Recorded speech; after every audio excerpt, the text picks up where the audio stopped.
এক গ্রামের মানুষ খুব আনন্দে বসবাস করত কিন্তু একদিন এক দুষ্টু রোবট এসে গ্রামে ভাঙচুর শুরু করল।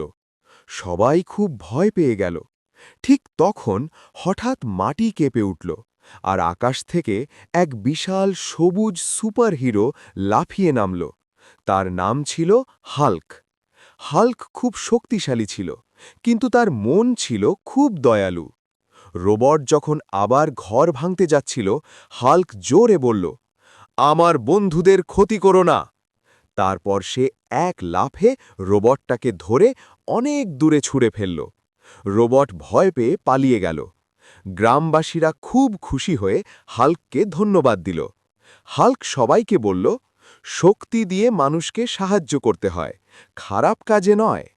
সবাই হাল্ককে ভালোবাসল। হাল্ক হাসল, তারপর এক লাফে আকাশে উড়ে গেল।